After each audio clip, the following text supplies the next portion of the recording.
Hey everybody, this is Perch, and I wanted to have some your positive thought here. One of the runs of comics that I go back to a lot, and I have comics where I'll have the run easily on hand in either a digital format or just some easy way to read it.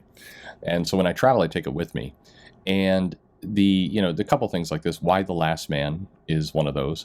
The Walking Dead is one of those for me. Tons of manga. One Piece is, of course, and always. My Hero Academia increasingly is always kind of on my tablet when I travel. And another one of these runs that I think it's funny because not only does it hold up incredibly well, but it's just wonderful reading. It's great when reading in a stretch, and that's John Byrne's time on the Fantastic Four.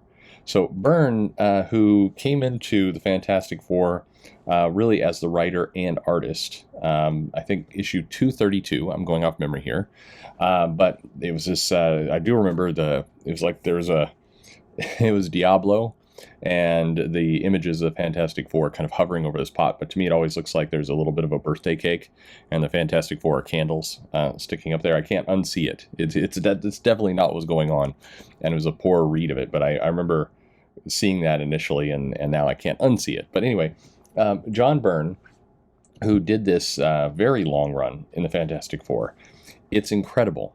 And incredible for three reasons, which is what we're going to get into. And I'll do a proper review, I think, of comics in this run, because they're just so much fun. But I would say, if you have the opportunity, there's various graphic novels. I think there's Fantastic Four Visionaries, is I think what they call it, where you have a number of volumes of kind of John Byrne's run, and it's so many comics. This is the thing kind of to stress here, is that he did a lot of comics. It wasn't a short stint. I think he went to kind of right around issue 300, close to issue. He didn't get to issue 300, but he got close to it, and it's great work. It's some of the best comics. I just can't praise it enough. It's very, very high quality work.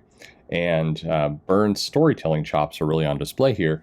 Keep in mind, he's coming off of doing a number of things, the Captain America story, the stuff with Chris Claremont on Uncanny X-Men. But here it's kind of, it really feels, at least to me, for the first time, like this is his complete vision end to end at this time. And he took the Fantastic Four and he wrote them like all the things you want the Fantastic Four to be. There's drama. It's a family. During the course of this run, Ben Grimm is swapped out for She-Hulk. He wrote an amazing She-Hulk, just great stuff. Cool villains, Doctor Doom, Galactus, Skrulls.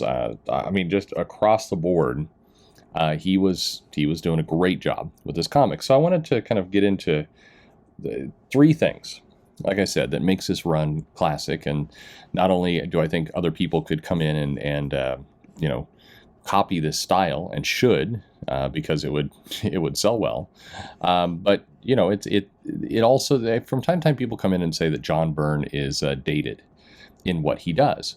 And again, I'm reading the comics, and unless it's the close, because Byrne would frequently draw, he was so detailed that even characters that were just appearing in the background would be styled according to the time. Better it be, in his first issue, there's a hairdresser here with kind of a huge collared, vest and shirt. Obviously looks dated in terms of the clothing, but the artwork is high end. I mean, you would kill if you were a comic book company to have somebody come in and do your title with this level of detail and this level of work and uniqueness to the panels and expressions of the characters and everything else. So three things.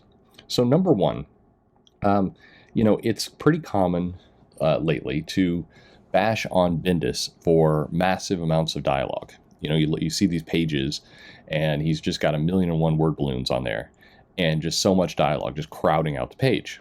Well, one of the interesting things is when you go and you look at John Byrne's Fantastic Four and these issues, they're filled with exposition, with bubbles of both thought bubbles and speech bubbles and descriptions above and below what's happening, and there's tons of words in this comic.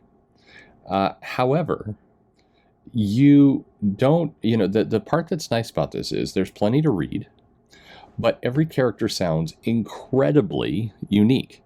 At no point are you ever confused who's talking. Even if you're not looking at the art, if you just are kind of focusing on the word bubbles, you know exactly who's saying what, because Byrne is taking incredible pains to make the characters sound unique.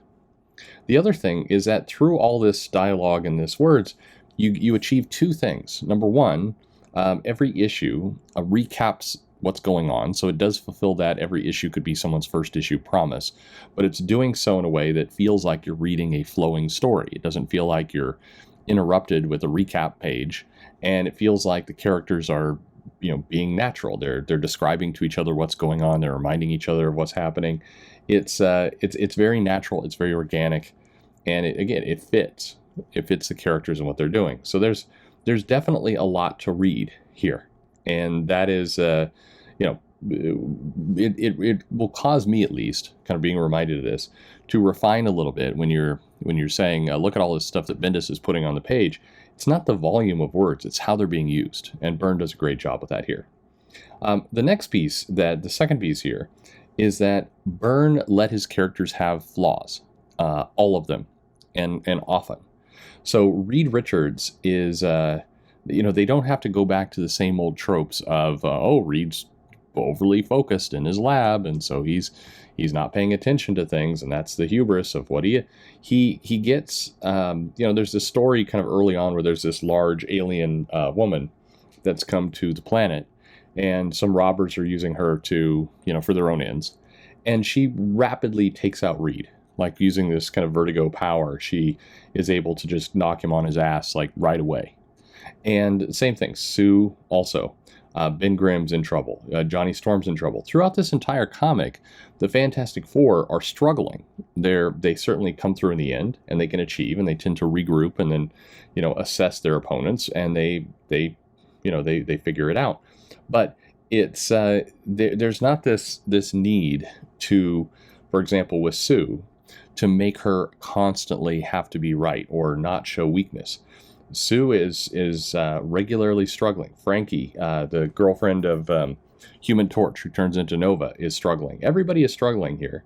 And because they struggle, you appreciate the comic more. You appreciate their success, because when the characters achieve whatever's going on, it doesn't feel like it was just handed to them. It feels like there was story progression. It feels like they fought and they won, which is good. It's what you want in a comic book.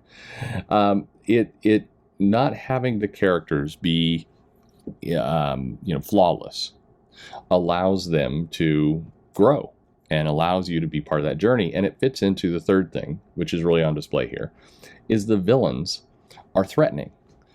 From Doctor Doom and Galactus, certainly, and the different natures between the two, very different motivations. But we've got some, we've got aliens that show up in this comic kind of randomly. We've got, characters, the Inhumans show up at one point, and there's a kind of a dream, somebody manipulating there. They go into the negative zone. A nihilist comes in and just, completely wrecks everybody. There are some, the villains are very, very dangerous. And so that, combined with heroes showing weakness, it means that even kind of lower level villains, maybe characters that John Byrne just introduces in this issue alone, they come off as more threatening because they're out to harm the hero. The hero doesn't immediately defeat them. The hero has to struggle, and in part, Byrne does a very good job of, when there's a new villain they haven't faced before, it causes Fantastic Four to have to struggle. They don't have a built-in strategy of how to win.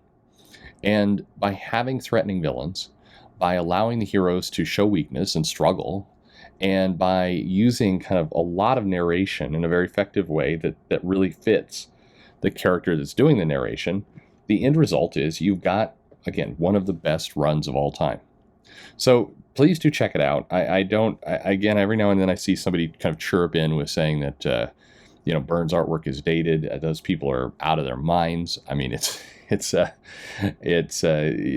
styles in the 70s and the 80s look like styles in the 70s and 80s. That's not going to harm you. You're reading things by Jack Kirby with fantastical, uniforms and kind of this cosmic stuff. You're telling me disco styled shirt or 80s fashion is going to throw you. Of course it's not. So go check out Fantastic Four. Like I said, there's graphic novels, there's digital collections, there's this Visionaries trade line. Amazing stuff. A lot of comics you can read. I mean, you can take a month and just go through these comics, but for me, it's something I come back to over and over and over again. So it's timeless in the sense that it feels like a unique story every time. Lots of stuff going on. Anyway, let me know if you've checked these out. I think they're wonderful, and I will go and actually review some specific issues in here, because there's also some of the best issues, I think, in Fantastic Four's entire history are in this run. Some single issues that he just did incredible work with, so definitely worth checking out. Anyway, let me know what you think. Like and subscribe, of course. As always, thanks for listening.